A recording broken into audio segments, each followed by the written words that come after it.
Fala galera, quem tá falando é o Rafael Silva, sou escritor do livro Dorre e hoje um vídeo que vocês têm me pedido demais, a grande máquina de morte de Roma, o exército, as legiões romanas, vamos lá.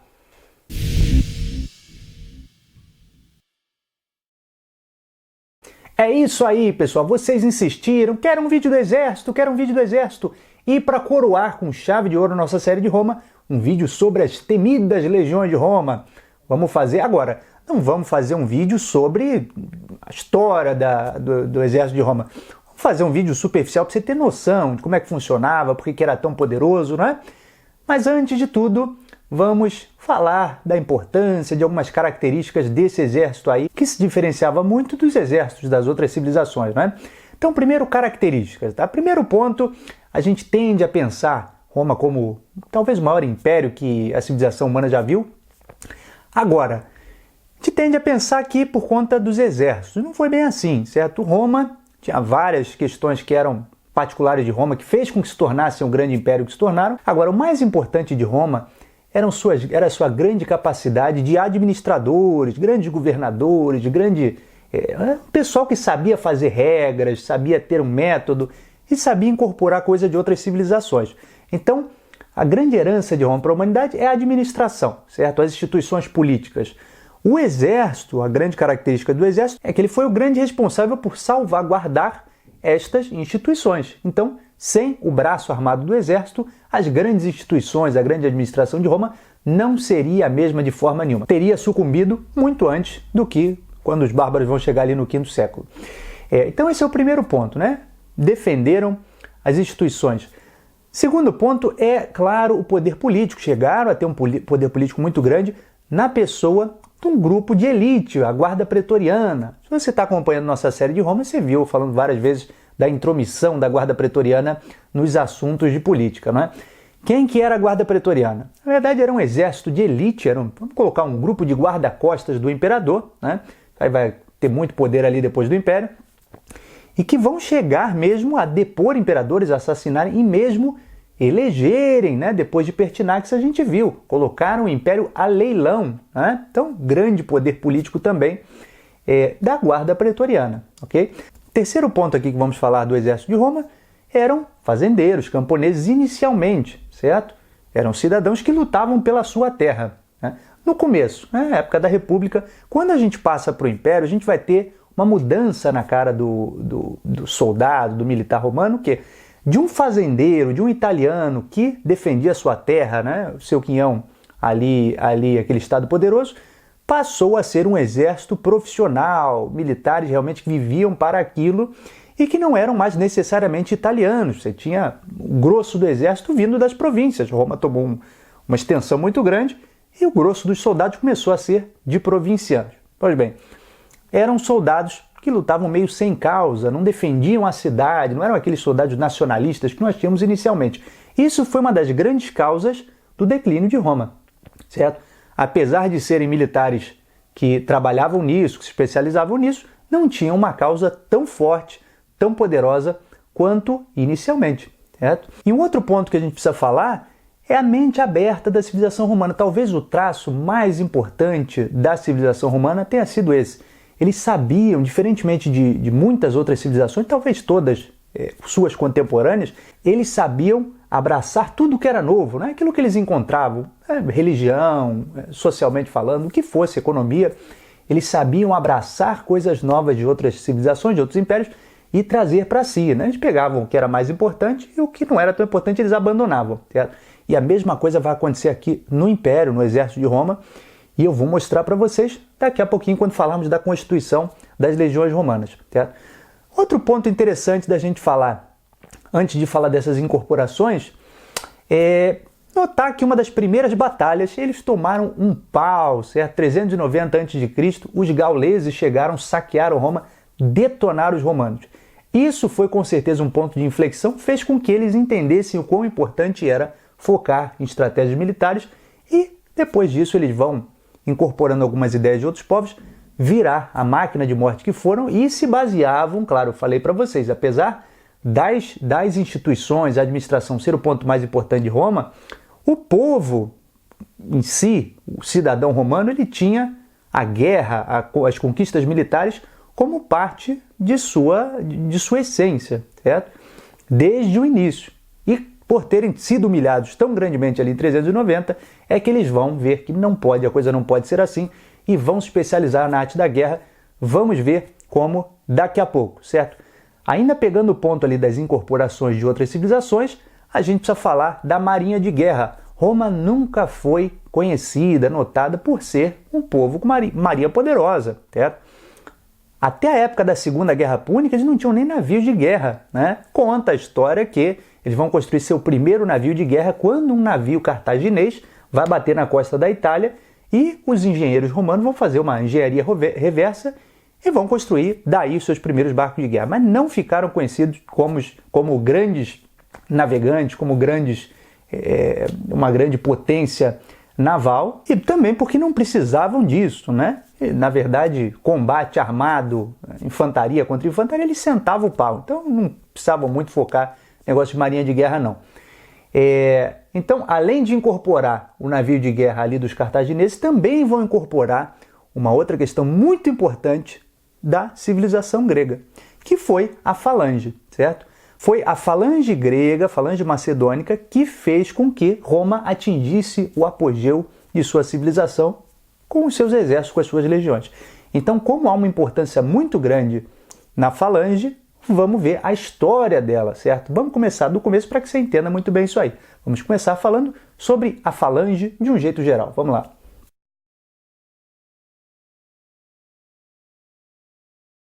Bom, a falange era uma unidade tática militar, certo? Então havia uma organização na guerra, certo? Se você pensar, junta uma série de companheiros teus aí e vai para uma guerra, né? Vai ser combate pessoal, você vai pensar você pegando a espada e um atacando o outro. Agora, a falange era uma ideia muito interessante de organizar a guerra, ou seja, a partir de agora você tem um exército ajustado, alinhado, era uma unidade tática retangular, né? Então você tinha uma série de homens uns do lado dos outros e também em fileira, certo? Eu estou mostrando a foto aqui para ficar mais claro para você. Então, quer dizer, dentro da formação da falange, eles andavam juntos como se fosse um corpo só, uma unidade, certo? E você tinha aí uma infantaria pesada, certo? Armada de escudos e de lanças, né? Aqui na foto você está vendo bem, certo? Então eles caminhavam juntos, iam para a batalha juntos. Com o escudo pesado que você tinha, você não se protegia só a si próprio, você protegia também o colega à tua esquerda. E o camarada à tua direita protegia você. Então, essa unidade que se movimentava, na verdade, se movimentava como uma grande barreira de escudos, uma muralha de escudos com a lança por cima. Não é preciso dizer que um combate entre uma falange e um exército que não fosse na formação de falange, eles iam simplesmente moer, atropelar, passar por cima, certo? Então, como a gente pensa, por exemplo, ali a guerra dos gregos e dos persas, né? Quando Xerxes vai atacar a Grécia, você vê um grande massacre dos gregos contra os persas, né? Porque, na verdade, os persas estavam em muito maior número, começaram a apanhar, só que o Xerxes, orgulhoso do jeito que era, ele pensava, em vez de reorganizar os exércitos para enfrentar aquela formação tática dos gregos, ele jogava mais e mais homens. Então, os gregos detonaram os persas, foi uma grande vitória, né? Um dos maiores exemplos de resiliência na história da humanidade, e mostrou todo o poder da falange. Agora, é evidente que a Grécia, nós já vimos na nossa série da Grécia, não funcionava como um estado único, né? Eram cidades-estados que, logo após vencido o problema ali com a Pérsia, o que aconteceu? Começaram a cair na pancada entre si próprios para ver quem que tomava conta daquele negócio ali, né? E nessa briga entre eles próprios, você tem falange contra falange. Aí a briga não era tão fácil quanto falange contra um exército que não tivesse falange, né? Quando você tinha pancada de falange entre falange, acontecia um negócio curioso. Por quê? A batalha tendia a ir rodando como numa dança de morte, não é? Se você pensar uma fileira de barreiras, uma muralha de escudos uns contra os outros, o que você vai ter? Você vai ter lá na ponta direita, olha aqui a foto, você vai ter lá na ponta direita um camarada que não vai estar sendo protegido pelo escudo da direita, certo? Ele vai estar com a lança na mão e com o escudo aqui, só que tem um espaço aqui. Então a tendência é que as falanges começassem a girar nesse sentido com o camarada que estivesse na ponta aqui tentando matar os que estivessem à direita. E você tinha no lado direito, o lado aberto, a grande parte de elite dos exércitos, né? Então os grandes soldados veteranos, mais importantes, eles ficavam aqui porque era o lugar mais complicado da batalha, né? Ainda considerando falange contra falange, a gente tem que entender que a batalha ia terminar quando um desses camaradas que tivesse na linha de frente morresse, certo? E o exército conseguisse entrar por aquele buraco formado por ele. Então você tinha que estar muito preparado para quando o camarada na tua frente morresse, você jogasse o corpo para um lado e você pulasse ali para formar aquela fileira. A batalha entre falanges ia terminar quando uma falange entrasse no buraco e aí o negócio desmoronava, certo? Então como é que os exércitos à época iam resolver isso? Você tinha oficiais nas fileiras que tomavam conta da fileira para ver se ninguém fugia. Porque imagina, você tem uma linha de escudos. Um no meio ali ficou com medo e caiu fora, você vai ter um buraco, o inimigo vai entrar por ali e você perdeu a guerra. Então você tinha oficiais ao lado das fileiras para evitar que isso acontecesse, né? E no final, principalmente, né? Que era aquele que ia ver se não tinha ninguém caindo fora, pulando fora da batalha. E além disso, tinha uma técnica também muito interessante em que nas falanges eles colocavam aparentados, quer dizer, familiares, amigos, uns dos lados dos outros, porque ele pensava, se ele fugisse de medo, o inimigo ia entrar por aquele buraco e ia detonar os amigos, os parentes deles. Então era uma tática muito interessante que funcionava muito bem. Vamos notar também que a falange, de uma forma geral, existe nas diversas civilizações, provavelmente se desenvolveu independentemente, não precisou uma civilização ensinar para as outras, né? Olha que essa foto que você está vendo aqui é uma foto de uma falange ali dos sumérios, né? Mais ou menos 2500 a.C. Então, faz tempo, né? Faz tempo que nós temos um exemplo de falange em diversos, dos egípcios também vão usar, uma série de civilizações vão usar essa formação de falange. Agora, ela vai ficar famosa começa com a pessoa dos gregos, certo? Século 8, mais ou menos, se acredita, os grandes espartanos vão inventar a formação da falange grega, que vai ficar tão conhecida. E é por conta disso, dela ser tão importante, que nós vamos começar falando sobre ela. Começo de tudo, a falange grega. Vamos lá.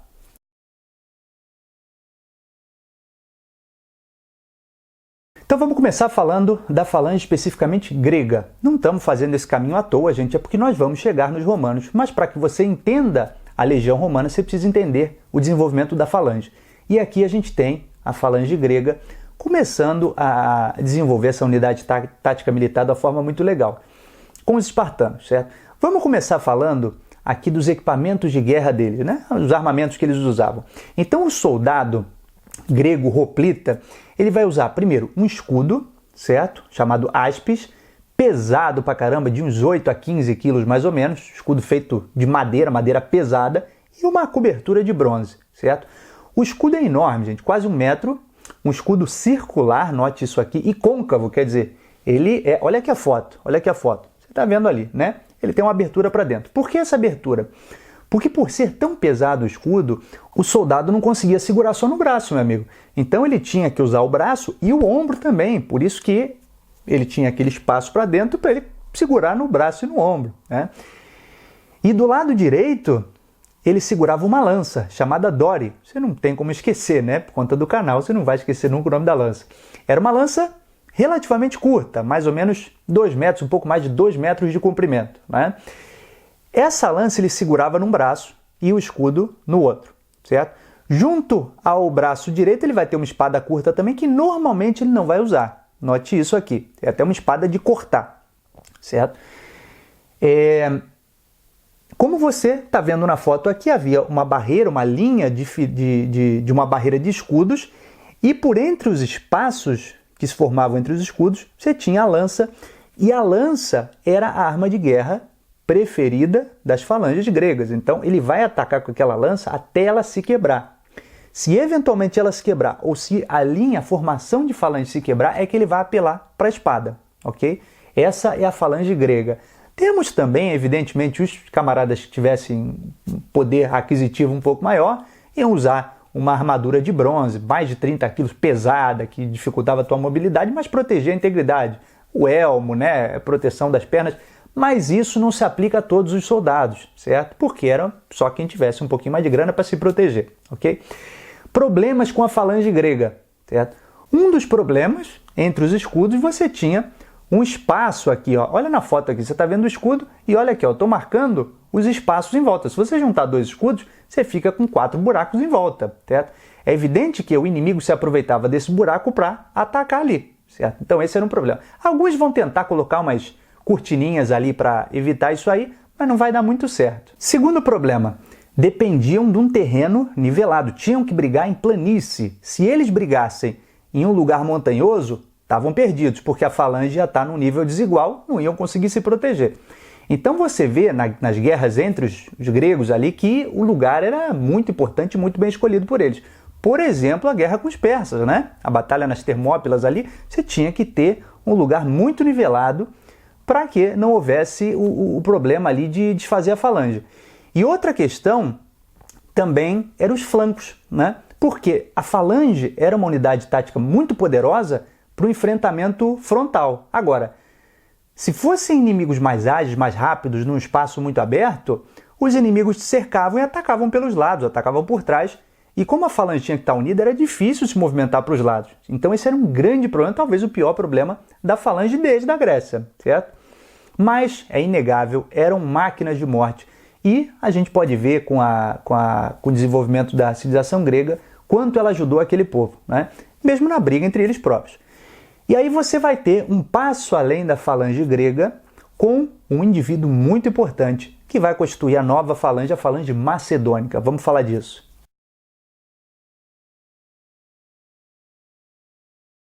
A história da falange macedônica começa com um camarada chamado Filipe II, certo? Ainda jovem, ainda moleque.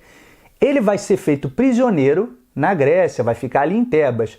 E o declínio da civilização grega vai ser justamente com o apogeu da cidade de Tebas, né? Você teve a importância de Esparta, você teve a importância de Atenas, e agora Tebas está no seu auge com grandes generais, como por exemplo o grande Epaminondas. O Filipe II, feito refém, feito prisioneiro ali em Tebas, ele vai conhecer o Epaminondas, estratégias de guerra, um cara muito criativo, e quando ele voltar para a Macedônia, vai ser rei da Macedônia, ele vai aplicar isso e vai levar um passo além. Ele vai criar uma arma de guerra extremamente letal, que é a sarissa. A sarissa é uma lança, certo? Uma lança longa, né? A lança Dória nós vimos ali mais ou menos 2 metros, um pouco mais de 2 metros. A sarissa tinha mais de 4 metros, meu amigo. E é claro que uma lança de mais de 4 metros, o soldado não consegue segurar na mão só. Então era uma lança que você segurava com 2 mãos, certo? Como você segurava essa lança com as 2 mãos, você tinha só um escudinho pequeno aqui no teu braço, certo? Então eles trocaram o roplon, o áspis, que era grande, por um escudinho pequeno e aquela sarissa, aquela lança enorme de 2 mãos, certo? Eu vou mostrar, olha a foto aqui. A falange macedônica, ela ficava mais ou menos assim. Então eles trocavam a barreira de escudos por uma barreira de lanças, certo? Como era muito comprida aquela lança, as primeiras fileiras todas empunhavam ela. Os primeiros de frente e os que tivessem mais atrás, um pouquinho mais para cima, até ficarem no sentido vertical. Por que isso? Porque essa muralha de lanças vai fazer com que debelem flechas, né? O inimigo vai lançar projéteis contra o teu exército, como tem muitas lanças ali juntas, uma do lado da outra, as flechas vão bater e vão cair, não vão acertar você, certo? E é evidente que se você chega num exército, uma falange com lança curta e enfrenta uma lança de 4 metros, ela mata você antes que você mate elas, certo? Então foi uma grande inovação, por isso que eu falei lá na série da Grécia que fizemos, que Filipe II, sim, mereceu o título de Filipe o Grande, e não seu filho Alexandre. Por quê? É o grande Filipe que vai conquistar a Grécia, que era a potência regional de então.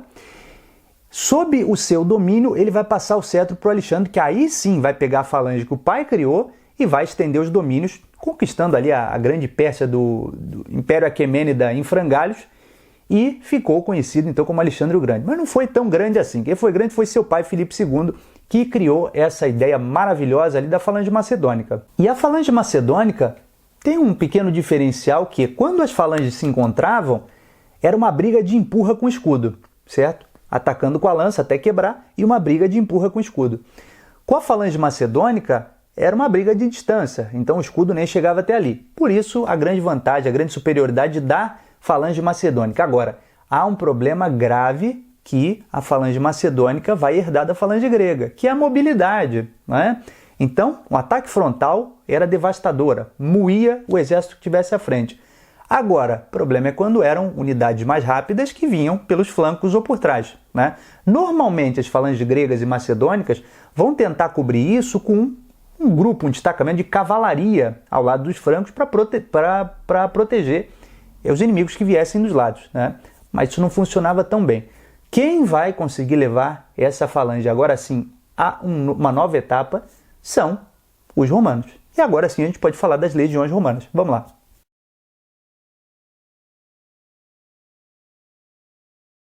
Então finalmente chegamos ao exército, às legiões de Roma. Formação de falange, só que com algumas diferenças essenciais, certo? Primeiro vamos falar aqui do armamento, certo? Eles vão ter também, os soldados romanos, uma lança chamada pilum, só que essa lança, diferentemente das falanges gregas ou macedônicas, não era a arma principal deles, era uma lança de ataque, de jogar, de arremessar, certo? É importante a gente notar que os engenheiros romanos eles desenvolveram uma estratégia legal para a lança que ela era de madeira com metal na ponta. Só que nesse metal na ponta, dependendo da forma como eles fundiam aquilo ali, você tinha a seta, a parte da frente. Eu estou botando a foto aqui para você ver. Extremamente dura. E o corpo, que era de metal também, que ligava aquela seta à madeira, era mole, dependendo da forma como eles produziam aquilo ali. Então, na prática, o que acontecia? Os soldados, a linha de frente do exército romano, lançava aquilo ali contra o exército inimigo. Qual que é o problema quando você joga uma lança contra o inimigo? É óbvio, ele pega aquela lança e joga de volta contra você. Só que essa lança especial dos romanos era muito curiosa, muito interessante que, por conta dessa estrutura delas, por conta do metal mole entre a seta dura fincava onde tivesse que fincar e o metal mole dobrava, certo? Então a lança ficava inutilizada para ser arremessada de volta. E o armamento deles, na verdade, a lança era para arremessar. Agora, eles usavam uma espada, o gládio. Essa espada era uma espada curta, que era uma espada de estocada, né? Não era uma espada de você cortar, como usualmente a gente pensa a espada, mas era de estocar. Você enfiava ela nos adversários, certo? E junto à espada, que era a sua arma principal, o escudo romano.